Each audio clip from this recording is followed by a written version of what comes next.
Deal, we don't care about us. Oh, credit, no support, no gym, no resources. Hear me, hear what I say. All I want to say is that deal, we don't care about us. All I want to say is that deal, we don't care about us. Save our schools! Save our schools! Save our schools! Save our schools! Save our schools! Save our schools!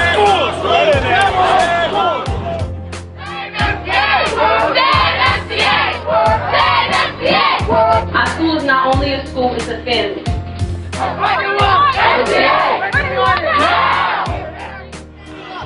the past, how long that you've been trying to shut us down, we have put up a fight, and as long as you try to put up a fight with us, we will fight right back.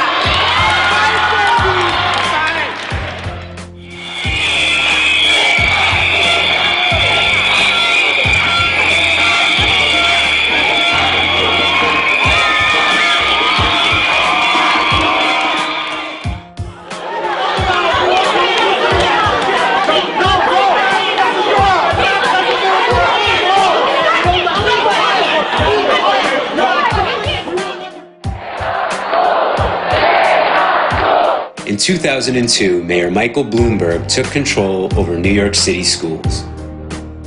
He argued centralized control was the vital and missing link to improving the city's schools. The 32 elected community school boards were quickly dismantled, and a new organization, the Panel for Educational Policy, was given sole authority over all major educational policy decisions. Bloomberg was allowed to appoint 8 of this panel's 13 voting members. The mayor focused his efforts on increasing accountability and the use of assessment. He created a school grading system and announced plans to shut down schools that struggled rather than providing them with support. Bloomberg has championed this authoritarian approach while ignoring and eliminating the input of New York City citizens. Our country is in the midst of an education reform frenzy.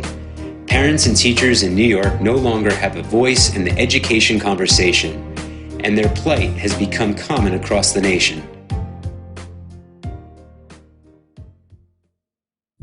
In 2010, movie director Davis Guggenheim's Waiting for Superman opened in theaters nationwide. You have a crisis in public education in America today. The film portrayed corporate reformers as the education experts and painted teachers and their unions as the enemy. This is nothing but the result of the adults in this system not doing their jobs. The corporate reformers touted in the film believe that charter schools are the magic silver bullets to overcome the challenges facing our education system.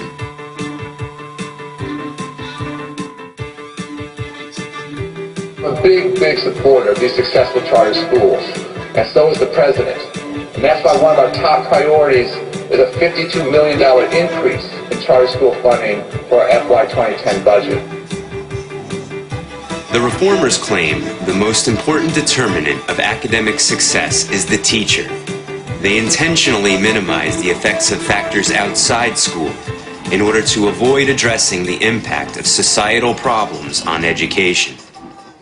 As two people who adored educators and education as children, and as two people collectively with 20 years of teaching experience in the classroom, we are shocked by the tone, the tenor, much less the content of the current so-called reform movement in education.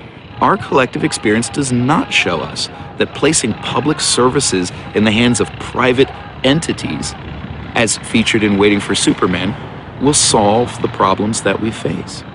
There is no doubt reform is needed, and we have not been waiting. The question is, will those in power listen to the actual stakeholders and take meaningful action? We wanted to explore the truth about education reform, so we did something shocking.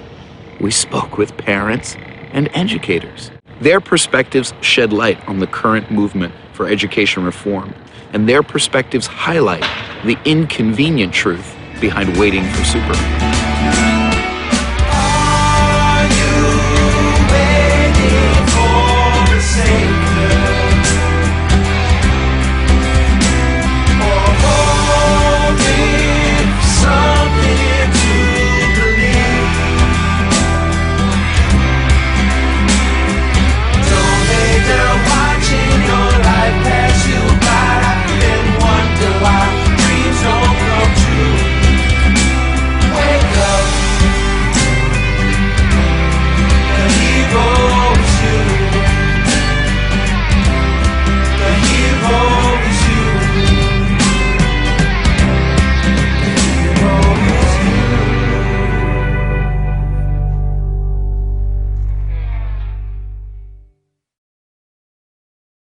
I became a public school teacher because I believed it was a way to change the world. Growing up, I was what many would have called an invisible child, but I was never invisible to my teachers. They and school were home to me, and I was blessed to have so many amazing educators in my life who consistently encouraged me and mentored me and eventually gently guided me toward the teaching profession.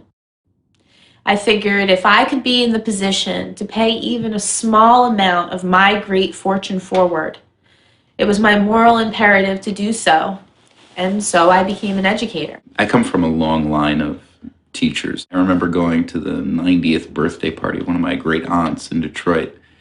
There was like 100 people there, and at one point she joked that she had taught most of them. I remember my first day as a teacher, and I thought, wow, this is easy. And after the first week, I didn't think it was so easy. My first years teaching were so hard, so frustrating. When you're doing everything for the first time, every lesson for the first time, it takes so long to plan and prepare. To plan just one day, let alone a whole week or a whole year. And after all those long hours and long nights, you'd get this little bitty paycheck. And I remember thinking, my paycheck doesn't even have a comma in it. Meanwhile, it didn't take long for my rent to have a comma. And then there'd be these other moments where I was like, wow, I can't believe I'm getting paid to do this. I get to meet with these people every day and talk about books and ideas. We get to ponder what's true and not true about the world and ask really big questions like, how do you know? My school is located in one of the largest housing projects in New York City in Red Hook, Brooklyn. And we have a long history of successfully serving a largely underserved community for years. Our school has consistently been an A school with awards for closing the achievement gap and educating special needs students. I became active in education policy after about 7 years in the classroom. A few years after that, my school was forced to co-locate with a charter school.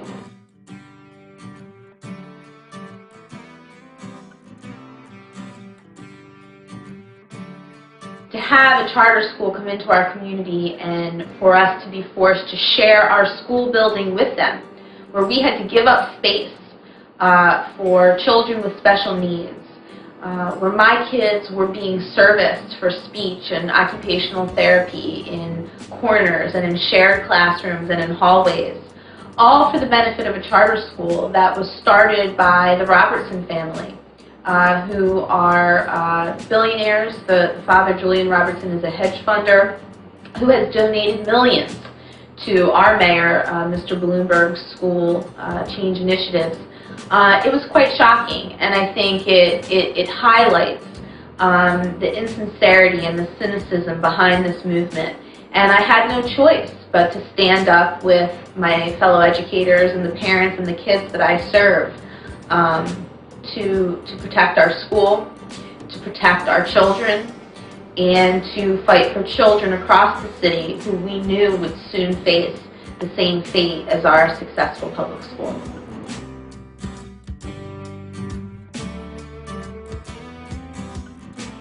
The powers that be in education really don't seem to care much for the actual experience of teaching. Policy making for them is like launching missiles.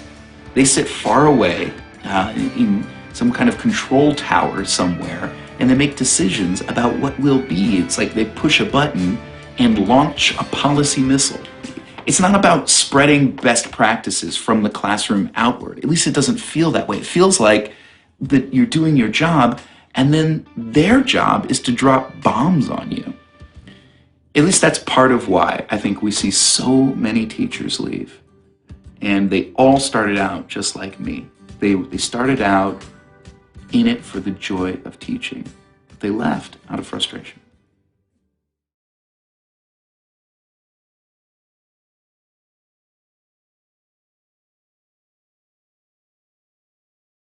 The business model took this country to the brink of Armageddon in 2008. And yet we want to follow a failed business model and imprint that on top of public education. In recent years, free market business principles have been taking center stage in our country's education reform debate. More and more of our nation's school districts are being led not by educators, but by lawyers and corporate executives who push accountability and competition as the way to improve our nation's schools. They hold themselves up as education saviors while branding educators as the scapegoats. I think too often we are coddling our children. Unless there's accountability, we'll never get the right system. Accountability. It's accountability. Focus on accountability. Accountability. I would urge the federal government not to ratchet down, but to ratchet up accountability. Anybody that thinks things aren't getting better just isn't being realistic, and all the success flows from the fact that the system now has clear lines of accountability running right up to the mayor. During his 8 years in total control of New York City schools, Michael Bloomberg has succeeded in transforming 1.1 million school children into numerical data. He was recently exposed for distorting that data in a desperate attempt to show progress for his education reforms, where there was no progress. This has allowed him to continue his plan to deregulate our public school system by closing public schools and replacing them with privately run education corporations. Out of school! Out of school! Out of school! Thank God for charters. There's no room for innovation in the standard system. Bill Gates has used his Microsoft billions to finance misguided experiments upon our country's school children. He has manipulated cities and states with the promise of cash into shutting down large public school communities in favor of small schools and charter schools that have largely discriminated against children with special needs and English language learners. Bill Gates continues to impose his uninformed ideas about education upon our public schools. We don't have music, but there is a new piano upstairs, but it does not belong to Jamaica High School. It belongs to one of the new schools. But wait, we did get something new. I have to say, we did get something new. We got new metal detectors outside. Whereas my calculus textbook was copyright 1984. I am paid to educate a child, whether that mother is deeply engaged or that mother is not. And when we accept this as professionals, then you have to educate everybody. Jeffrey Canada is the founder and CEO of Harlem Children's Zone, which manages hedge fund and billionaire-backed charter schools with over $200 million in assets. In 2007, Mr. Canada was exposed for kicking out an entire class of children from his charter school, Promise Academy 1, because their test scores were too low. To this day, Mr. Canada's 2 charter schools consistently show high rates of attrition, despite his claims of success. The myth is that charter schools are taking kids who cannot be educated and breaking the contract, longer day, all this kind of stuff is working miracles with them. The reality is, in my experience, the best students from the public schools in search of something better, having received 12 glossy, high-color brochures in their mailbox, go to places like Harlem Children's Zone, Harlem Success Academy, and it's the ones who have the most difficult time, the ones with learning disabilities, the ones who are English language learners who wind up right back in my classroom. So they win the lottery and then they lose it. We've got to stop thinking of education as a monopoly provider and understand the importance of competition and choice. Joel Klein, the former chancellor of New York City schools, has diverted over $400 million away from school-based budgets and wasted it on ineffective merit pay schemes and no-bid contracts. His policy decisions have led to increased class sizes throughout the city. He is responsible for closing approximately 100 community public schools, rather than provide them with needed resources. He has forced privately managed, hedge fund, and billionaire-backed charter schools within an increasing number of existing public school buildings, where they are forced to fight for their survival over students and space. How is it possible that the DOE, responsible for our public schools, is taking no responsibility for it? How are they saying our schools are failing, but instead of investing in them, taking care of our most vulnerable kids, they're closing them down or squeezing them out? We need to become the kind of people who are willing to break whatever rules we need to break, and we need to look beyond the way that the system has traditionally done something. Michelle Rhee, the former chancellor of Washington, D.C. public schools, operated with a dictatorial style while pushing simple-minded reforms of carrots and sticks, such as merit pay and firing educators based upon faulty test data. She strove to silence her constituents much like she had done when in the classroom. She actually admits, and not shamefully, that she covered her students' mouths with tape to silence them. DC voters were so dissatisfied with her leadership that they did not re-elect the mayor in charge of her appointment. These things are not innovative. What they are is they're terrorism, they're my way or the highway, and they're still not producing quote-unquote results. You can say it's a business approach to schools to see this very top-down managerial style as it comes to schools. You can also see it as a direct attack on the mostly low-income and working-class people who schools serve, in that they don't have decision-making power. You don't see empowered parent-teacher associations or school leadership teams that are made up of teachers and parents supposed to be working together.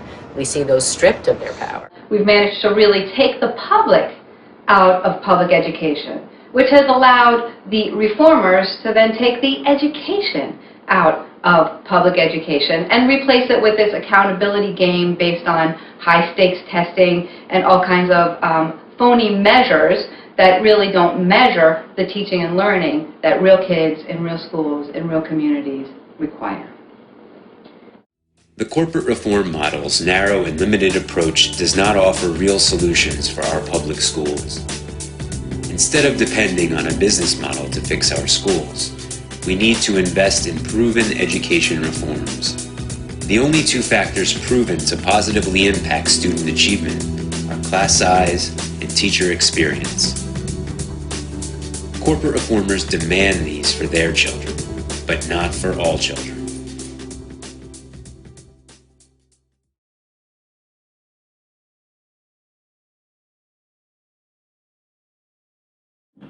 The current reform movement clearly is rooted in a free market ideology, a belief that with competition and less government oversight, schools will serve children better. The central focus of so-called reform is charter schools. I think the best thing that happened to the education system in New Orleans was Hurricane Katrina.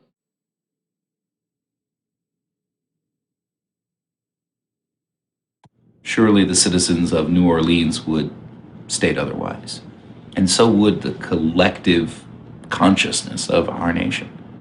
Mr. Duncan's statement was born out of not a concern for the people of New Orleans or for public school children across the country. He made the claim because Hurricane Katrina paved the way for closing public schools and replacing them with charter schools. This is a faulty ideology that is cloaked in the language of the civil rights movement, but it actually flies in the face of all that movement represents. Here's Mr. Duncan, the national leader of the public education system, aligning himself with these so-called education reformers. They are ignoring the real issues that face the country and the system of education. Charter schools began as centers of innovation, where communities could come together, start a charter school, provide an alternative option for children who did not have high-quality options. But sadly, that movement has been hijacked.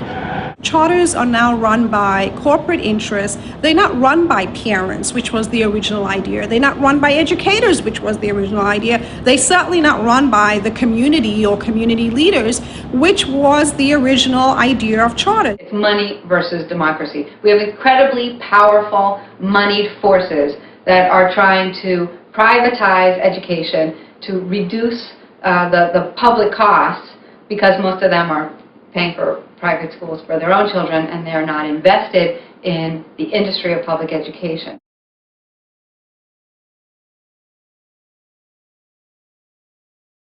There must be public accountability and public transparency in use of those funds, and there isn't in charter schools. When this country was founded, the idea with democracy was that this is a government and a society it's for the people, it's by the people, it's of the people. And our public education system is supposed to be a big part of that.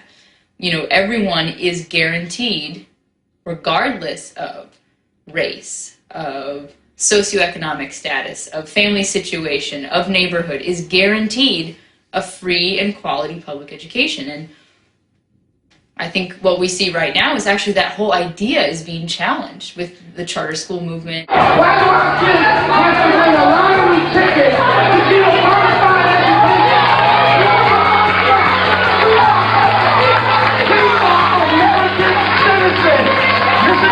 We are American citizens, which means we are supposed to, by right, get a bona fide education. Charter schools do not serve the same student populations as public schools. They drastically underserve students with special needs. They under-enroll special education students who need small self-contained classes. They fail to serve equal numbers of English language learners. And they serve far fewer students who are living below the poverty line, as indicated by reduced and free lunch rates. Charter schools shouldn't be looked at as a solution because they're not addressing the same needs as public schools are right now, up until the form is completely equal, where charter schools are taking ELL students, taking special education students with mandated IEPs, as well as the public schools. Then we can actually compare numbers and see if that really is a solution. I have one child who I applied to the Harlem Success Academy through the lottery process. When she was accepted through the lottery, I reached out to them before I attended any sort of a orientation to see if they would be able to accommodate her IEP.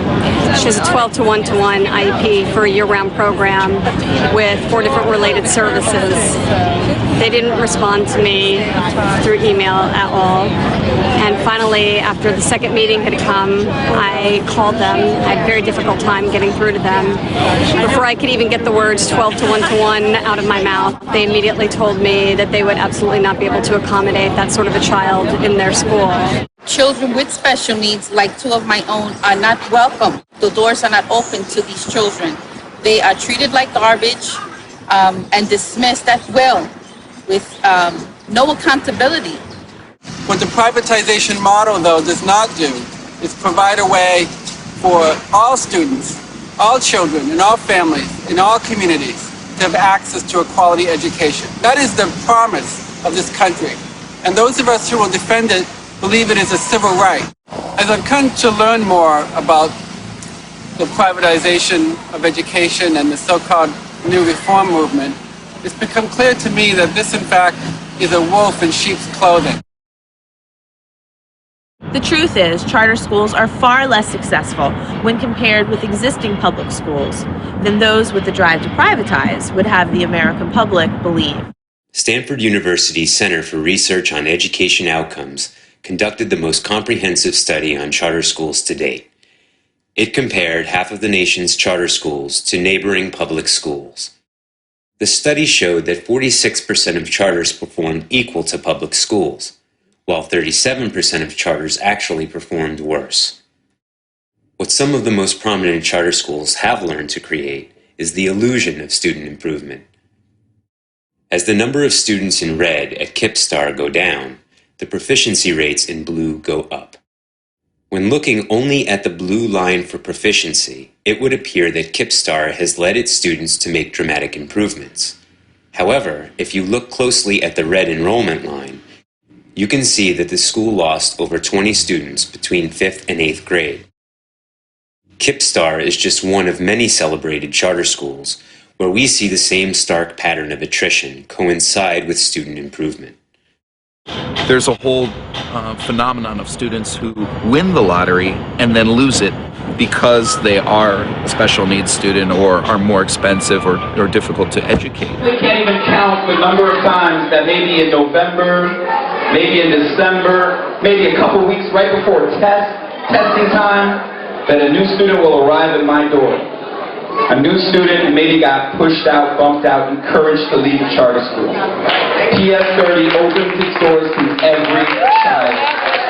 We're the #1 rated school in District 5, and you don't have to win a lottery to go to PS30. You have a right to put your child in this school. If we go more and more towards charter, we're giving up the right to education, and we're handing it over to these private companies. Having a son in a charter high school, his first freshman year, it was devastating to him in his educational career because charter schools have the habit of changing teachers and administrations almost every year. And in his situation, the principal was gone, the IEP team was gone, and a couple of teachers had just left in one school year. And he didn't get his services for almost a year and a half. The acting principal felt that the curriculum was the same and refused to give him his services. Why is there so much money being invested in this system of charter schools? And why is it that no one can question it? There's no outlet. When I tried to talk to someone about what I was seeing and what I was feeling and the lack of progress, I couldn't seem to get any further than my own charter's CEO. The charter parents do not have a voice. They didn't have anyone to advocate for them anymore. If they called the superintendent's office, sorry, we can't help you. If they called 311, sorry, we can't help you. They had to deal with their individual boards of education. And that's when I just realized that this is not a place for an empowered parent like myself. I was in a public school that was fine. The worst that could be said about it is that it was average. I made the decision initially to put my son in the charter school, coming from a private school. I saw their ad and I spoke to their recruiter, and I was made to believe that it would be a better place for him. So I filled out all the paperwork and I went into prayer mode. Oh, it's lottery, but I'm going to call all the prayer warriors I know and I'm going to get my son in there and it's going to be good. Careful what you pray for. In his first week there, he was made to sit on the floor like this and told, despite the fact that there were cafeteria tables present, and they told him he had to earn the right to go on the floor where his classroom was. When he got on the floor, he was made to sit on the floor like this outside of the classroom, where he was told he had to earn the right to go in the classroom, and then it went on and on until he finally got to sit in a regular chair. He never told me. It was 3 months before I found out that that had happened. Little by little, the school went from understanding and helping a child to a zero tolerance position, which discouraged a lot of children from learning. If you dropped the pencil, you were disruptive. If you shouted out an answer eagerly, being excited about a class, you were disrespectful. You have a child who's curious, and you shut them down once, and they come back again with more curiosity, and now they're disrupting the class. You're disrupting my lesson, and if you don't stop, I'm going to have to remove you. What does that tell a child? It really taught children to just sit and be quiet and be passive and not to take an active role in their learning. The mentality is, you know what? Bring us your child, stay out of it. We will condition your child to do what we want. They're not educating the whole child. They're not educating all children. Like David Guggenheim, I didn't think too much about public schools until it was time for my children to go to school. And my intention was to seek a quality public school that my children can walk to. And so I found PS 15 a few blocks away from my house. I was excited to contribute to my community school. But I was astonished to see that the privatizers also had their eye on our school. And in the process of becoming involved in my school, I learned a lot about what the privatizers' agenda is for public schools in our country.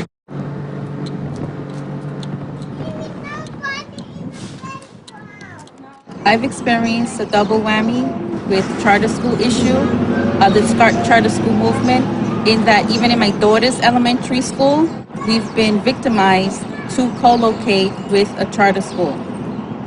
As a neighborhood parent, I can't understand why in my community with a triple rated elementary school, with a school that is 95% successful with all the elementary schools citywide, why we have to co-locate with a charter school. Co-location means eviction. Remember that. Doesn't mean that a guest has come to dinner. Doesn't mean sharing. It means displacing. Whatever. And it also means conflict. In Harlem, New York, Public School 241's kindergarten, first, and second grade students are now learning in classrooms that were created in their building's basement, so that Harlem Success Academy Charter School, which was featured in Waiting for Superman, could expand their enrollment. We currently co-locate with 2 charters, not even just 1. We were first co-located with Opportunity Charter School, then Eva came in and everything is falling apart. Opportunity Charter doesn't get along with them, we're not getting along with them. Our kids have lost so much. We've lost computer lab, we've lost science lab, we've lost our art studio, and most recently, our children are, yes, in the basement, in a sub-level basement that has been deemed not safe to be inhabited by children. And our children are there, and we were told under no circumstance was it an option. We were given an option of either having a first floor space or a sub-level space, and when we chose, guess what, the first floor space, we were like, no, you're going to take the sub-level. And we were told that we didn't have a choice, so we were just going to have to deal with it.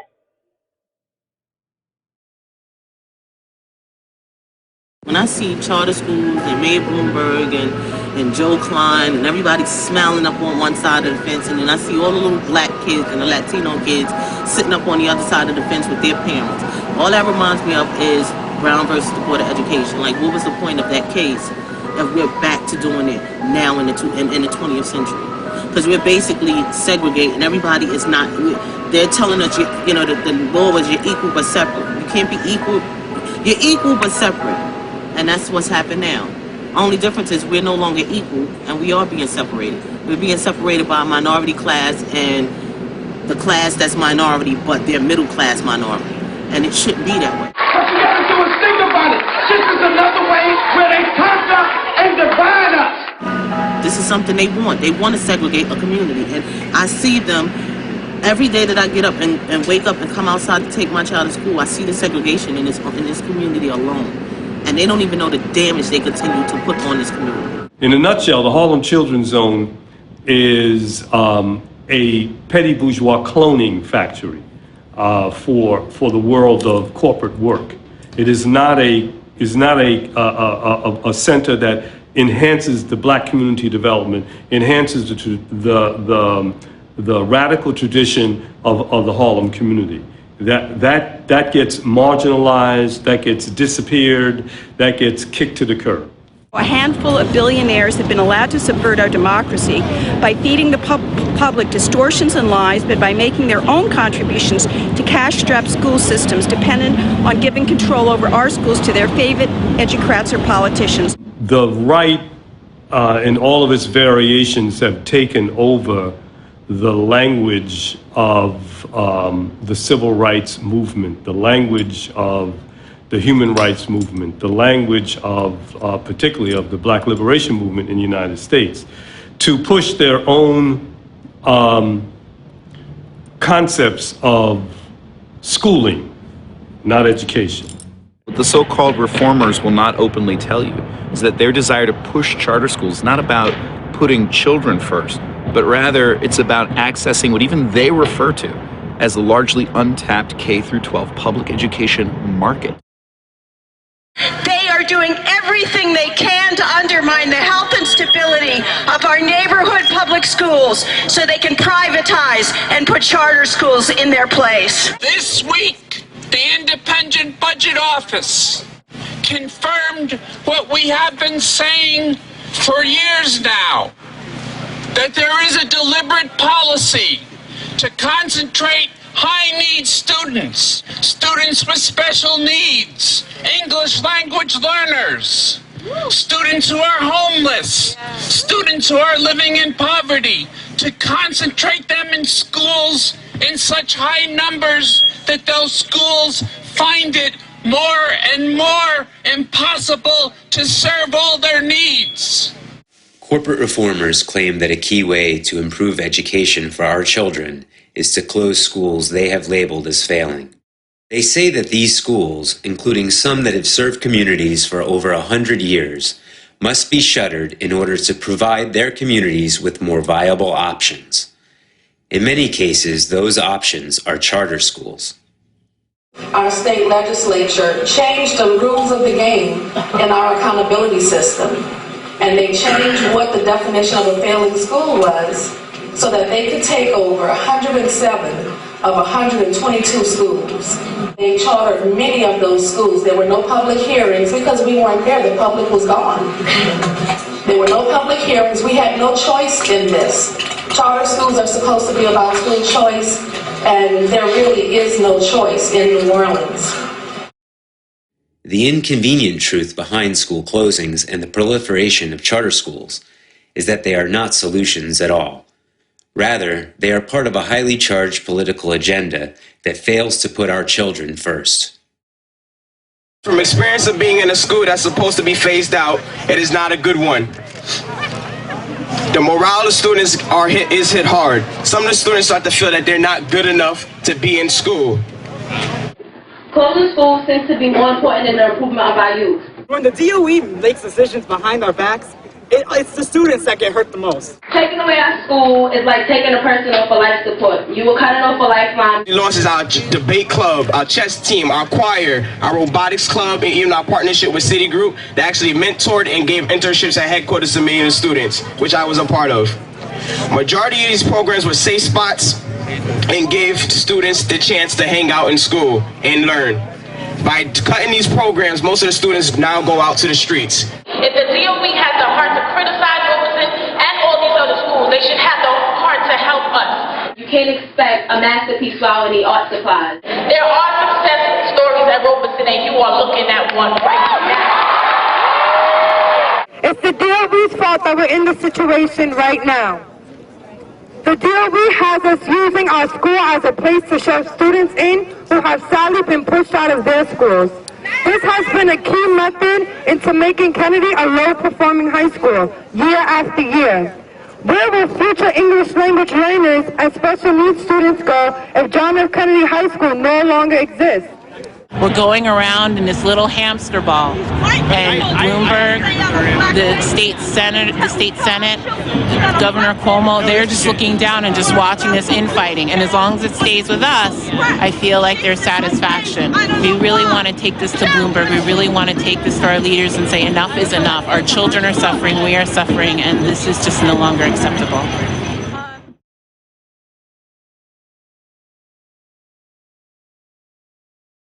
We have neighborhoods in our cities and across the nation that have been under-resourced, have been devalued for decades.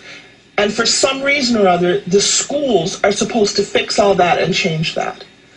When you really get right down to it, the so-called reformers, their attacks on teachers' unions, what it's really saying is that teachers, because they have tenure, have a job for life, and that therefore there's no accountability to ensure that they're effective teachers. Is tenure something that has absolutely no educational value for children? The truth is, however, educators nor their unions make decisions about tenure. Educational leaders make decisions about tenure. And further, educational leaders absolutely have the ability to fire a teacher at any point in his or her career. If the teacher is doing a bad job, I know how to get rid of that teacher as a good principal. Tenure and seniority rights are nothing more than due process and job protections that all workers should have. Tenure and seniority rights are what protects educators like us, so that we can advocate with parents for their children. I like to say first they came for the auto workers, because in fact, if you look at that whole process in which auto workers are targeted for simply having job security. Over the last 30 years, there has been an ideological offensive against unionized workers. This has resulted in the number of unionized workers in our country dramatically decreasing, represented by the graph's red line. This correlates with decreasing middle-class incomes, represented by the graph's blue line. Since 1980, the number of people living in poverty has risen to 44 million, and the disproportionate distribution of wealth has nearly doubled. This kind of spike in income disparity has not been seen since the late 1920s. Now, school teachers are being targeted. Why should they have job security? Why should they have tenure? Why should they have the promise of financial security or even just job security? Let's make this very simple. There's no evidence that a unionized workforce negatively impacts students or student achievement. And in fact, quite the opposite is true. Countries that have highly successful education systems are overwhelmingly unionized. Waiting for Superman touted Finland as an exemplar in education. The film, however, failed to explore the reason for Finland's great success. In 2006, Finland's reading and math scores ranked number 2 in the world. Today, the country is ranked number 1. The inconvenient truth is that 98% of Finland's teachers are unionized. So contrary to what Guggenheim and the corporate reformers would have us believe, a unionized workforce does not negatively impact academic achievement. Finland's powerful unions have worked to keep class sizes low and ensure that high-stakes tests are not driving teaching and learning. Finland's success has been made possible because the country values the work of educators and listens to their voices. In the United States, Virginia, Texas, Georgia, North Carolina, and South Carolina do not allow collective bargaining for educators and have effectively banned teacher unions. Not surprisingly, these states' SAT and ACT scores rank 44th, 47th, 48th, 49th, and 50th, respectively. The organization that teachers have at their disposal, the organization that represents them, that has the most power to make a difference in the lives of students and parents who are, connected to the public schools, are teacher unions. If we take away the union, then we take away the voices of the teacher. And it's not supposed to be. This is supposed to be a democracy, not some little tyrant running around dictating, him and his cronies, dictating how we should teach our kids. When reality, they don't even live in these communities, nor do they visit this community or any of the communities like this. This is not Staten Island or Bay Ridge. This is real. And the truth of the matter is we won't catch them on the 61 bus coming to visit us. Finland's social system is also vastly different from the United States. In Finland, only 4% of its children live below the poverty line. Over 20% of American children are living in poverty. Instead of blaming unions and attacking educators, reforms could be focused on eradicating poverty. The teachers union is there to protect our teachers so that they can continue to be the best teachers that they are now. It has nothing to do with, if they don't have a union, then they'll be better teachers. There is no research that shows that inexperienced teachers, that teachers whose job security is linked to accountability measures and rewards such as merit pay, or teachers without basic job protections. There's no research that shows that any of those things benefit children. And in fact, quite the opposite is true. Research shows that the two most significant in-school and measurable factors that positively impact student achievement are class size and teacher experience. I think it's fair to say it might be nice to have smaller class size, but I think every reputable educational study has shown that that's not really the issue. I mean, we've spawned this whole wave of so-called reform that's devoted to high-stakes testing, to enterprivatizing, and to dismantling the teaching profession by replacing experienced people with inexperienced people. There's this push for 2 years in, sort of Teach for America kind of Peace Corps idea of, come out of college, do 2 years, you're bright, you're quick, you're young, you'll do a great job. But what we see in the research is, in fact, that teachers with more experience, 8-10 years in the classroom, are much more effective teachers. This administration, both in New York City, has totally dismissed the views of teachers, has scapegoated teachers as being the cause of low achievement in urban school districts, something which there is absolutely no evidence for, and has really put the entire burden on teachers as being responsible for all the ills of the system, whereas actually they are not given a fair chance to succeed with all their students because they have the highest needs kids in the largest class sizes and the worst conditions. In their world, we will have a teaching staff, young, inexperienced, shuffling from job to job, unable to open their mouth, unable to challenge the charter school, the private school, privatizes rules and regulations, their agenda, unable to advocate for our children for fear of actually losing their job. That's the fantasy world for the privatizers. The undermining of teachers and their unions is nothing more than a thinly veiled attack on the American middle class and public service employees, as well as our public education system. In their attempts to delegitimize teachers and their union, they strive to deprofessionalize educators and minimize their rights and access to a fair wage and pension. It's not about education, but it's about containing the costs. It's about employing less experienced and therefore less expensive, cheaper teaching force. It's a teaching force that you can then control, and you can control the costs. They're scapegoating. They're blaming teachers for everything. What it has to do with politics as usual, it has to do with cutting funding for the students, especially in poor neighborhoods. They're just using the teachers for, well, they're the last ones on the chain, isn't it? You want to blame the last man on the pole, the smallest one there.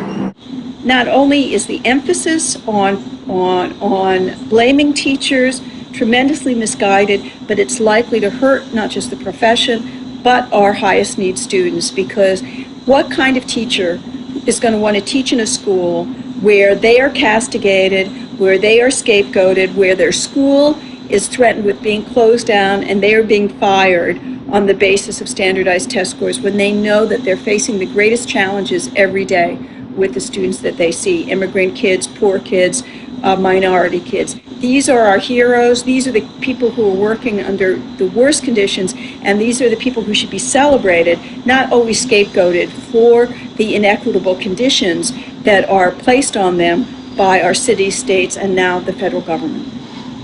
We need all of the teaching force with the backing of a strong union to join parents, single educators, people that are starting to figure out, some of our elected leaders, that this is not really a reform of education.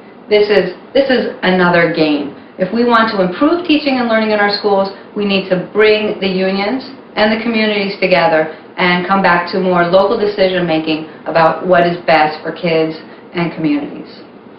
We have a large and powerful union, and yet so many teachers don't feel connected to their union. And I think about the union a lot.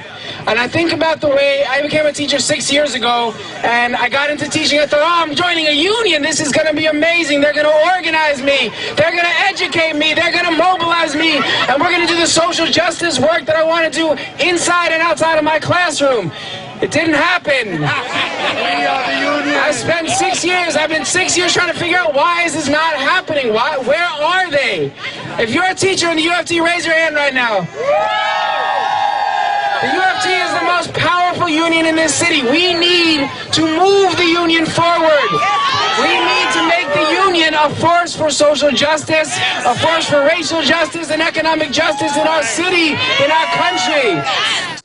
Our idea of how to transform that union is basically civic engagement. We want to help teachers understand why do unions exist, what could they be, how could unions very practically work collaboratively with students and parents and communities to really transform what schools look like and what public education looks like and what the mission and purpose of schools is in this country.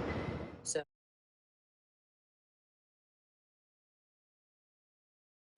We know very well how to improve our schools, and we just don't care enough about us as a society to do it. What I've learned from talking to people is that every parent wants the same thing for their kids. They want a rich curriculum. They want an experienced teacher. They want small classes. They want room for their kids to be in their schools. I've learned that instead of schools, we're going to build $1 billion police academy. Instead of a rich curriculum, we get test prep and drilling in math and ELA. Instead of small classes, we get our kids packed 28, 30, 35, 40 kids in a class, and that's wrong. But the worst of all this is that the people who control our schools, the people who run our schools, the mayor, the chancellor of the regents, they don't send their kids to these schools. They have one idea of education for our kids and an entirely different one for their own. One of the things that really bugs me about these people who are pushing forward their views in movies like Waiting for Superman and elsewhere is their claim that resources don't matter. Meanwhile, they send their own children to very elite private schools where the tuition is $30,000 a year or up. In the private school that I went to, my entire graduating class was 50 students. So it was an extraordinarily small school. We got tons of one-on-one attention, very, very small classes, and I had a ton of opportunities. I've been a public school kindergarten teacher for the past 5 years, and what I've seen is a dramatic increase in my class size over those 5 years. My first year I had 16 students, and this year I actually started my year with 26 students in my class. And what I've noticed as my class sizes have increased is that my job has become harder every year, and that my students have actually fewer and fewer opportunities to connect with me and to receive the one-on-one attention that they need and deserve. I would consider real reform for me to see my kids getting a balanced education, a fair and balanced education. Every child could have recess 5 days a week and have their morning meeting and get their music, that after school programs would be set up for our kids, that these social structures would be worked into the school day. If you listen to parents and teachers, they have a great wealth of knowledge about what's working and what's not working in our schools, what issues desperately need to be addressed. We now have, let's say, starting with No Child Left Behind, that's been in place since the beginning of 2002. It's not 15 years. We've now had 8 years of high-stakes testing. We can see the results, which is that they're meager, that they drive bad behaviors, that they ruin the curriculum by warping it and driving out important studies such as the arts and sciences. And there's very little to show for it. Testing is destroying real learning in our classrooms, and as teachers we know it and we live it, we breathe it every day. The children certainly know it. The high stakes testing thing is taking our children right here in New York City, the vast majority of the 1.2 million children in New York City, taking them in a direction that's away from critical thinking. The test is an external mechanism for the control of the school. It is a ritualistic process that we are seeing unfolding in the public schools around high stakes testing. It is never about, in New York City, the schools that are about intellectual development are also being infected by this high-stakes testing.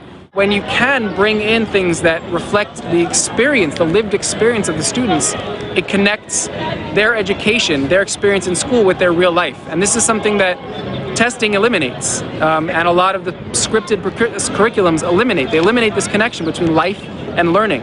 And those two things should be together. There's no reason for them to be separate, but we teach our children that life is outside the classroom, what goes on at home, and learning is what goes on inside the classroom, and they're not the same thing. And I think there are a lot of teachers, a lot of schools who are doing the work of developing culturally relevant curriculum, but it's, again, not something that is promoted by the Department of Education on a national level, on a state level. The test is like a horse with the 4 legs broken. What do you have to do with a horse that have the 4 legs broken? Sure.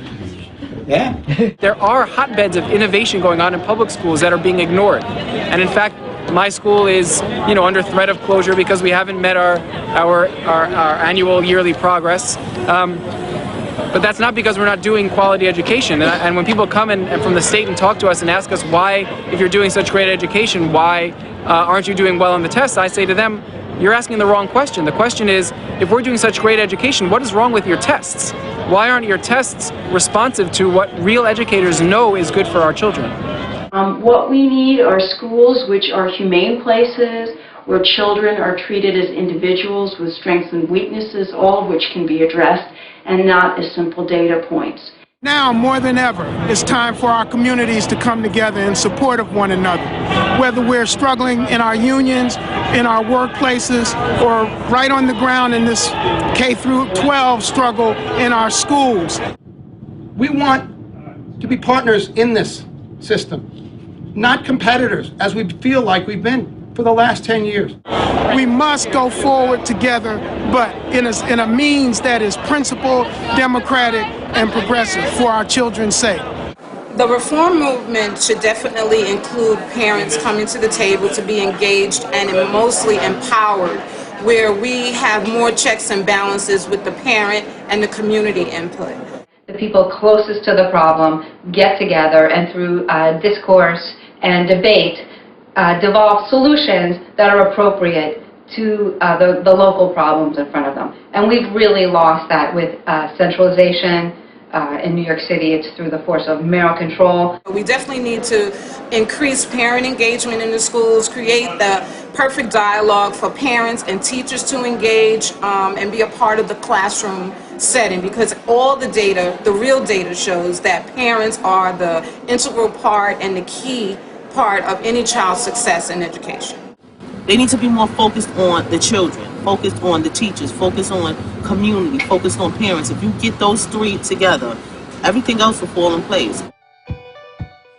Real reform would include the kinds of practices and policies that corporate reformers choose for their own children, but have long denied ours. Real reforms would include small class sizes so that children get the individual attention that they need. Real reform would include equity in funding so that all children would receive a world-class education.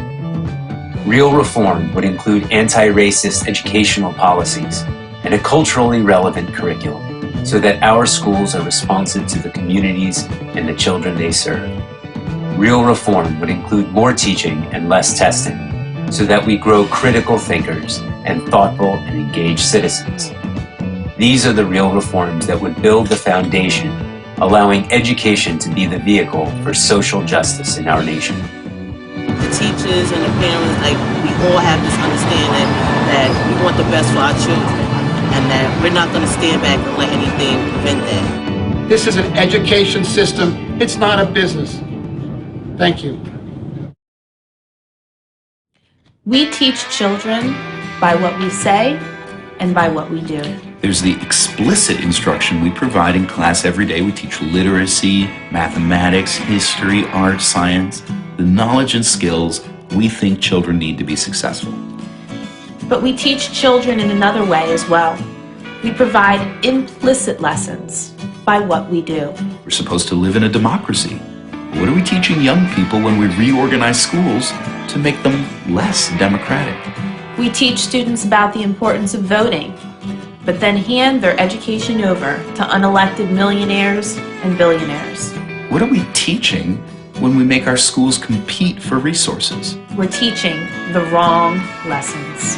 We can't accept the status quo, but we also can't accept Wall Street's vision of education reform. Instead of educating some children by lottery, we think it's time to demand a high-quality education as an inalienable right for all children. Instead of spending billions to bail out people who are already wealthy, we think that this country needs to start bailing out regular people. It's time to demand that this country use its tremendous wealth to do something about poverty, about racism, hunger, and homelessness. Blaming these problems on educators is just a convenient way to do nothing at all. Instead of attacking educators, we need to support educators. Instead of closing schools, we should be building schools. Instead of showering only some children with tremendous resources, we have the ability in this country to give every child a world-class education. That's the kind of reform we need. We can't get it, though, unless teachers, parents, and students stand together to demand it. We need you to join us today. Get involved in this struggle. Make your voice heard. And when you do, you'll be teaching the most important lesson of all. A lesson also taught by the great abolitionist Frederick Douglass over 100 years ago, when he said, "If there is no struggle, there is no progress." Parents, educators, and children must unite to protect public education, the pillar of our democracy, and we must stand together and demand real reform right now. Don't wait. The hero is you. Are you waiting for a savior? Or hoping for something to believe? Don't make them watching your life pass you by, then wonder why dreams don't come true.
I kind of like this of like kind of leaning in for the last part. All right. Wait.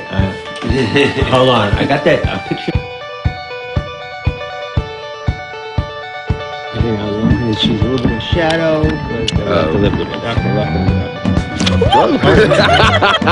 She's almost died. She almost died making it. Outtakes.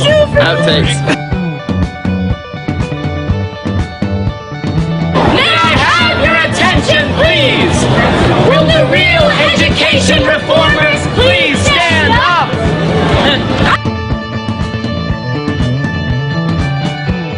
The so-called new reform movement is in fact a sheep in wolf's clothing. Isn't that a good Oh boy, wow.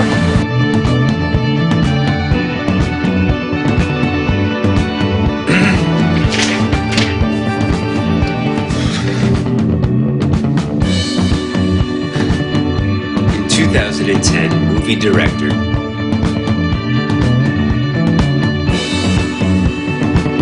Is the sun okay for you? The sun is fantastic. I'm glad it's there. Okay, good. All right, so let's so stand over here. Stand behind Julie. Putting your coat on.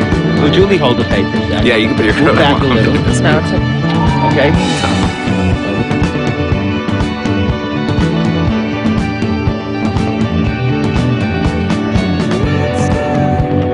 Brian, you talk to her now, because she's doing all the talking.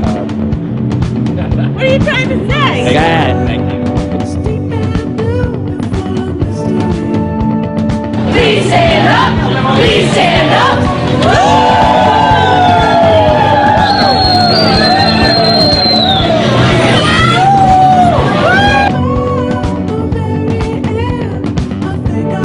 So, there are three, there will be three,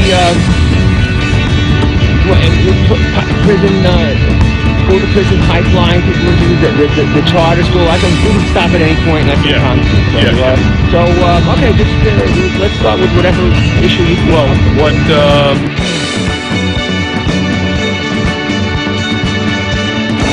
Julie, can you sit on a telephone book so you can be his height? Why don't you pop the chair up? You really...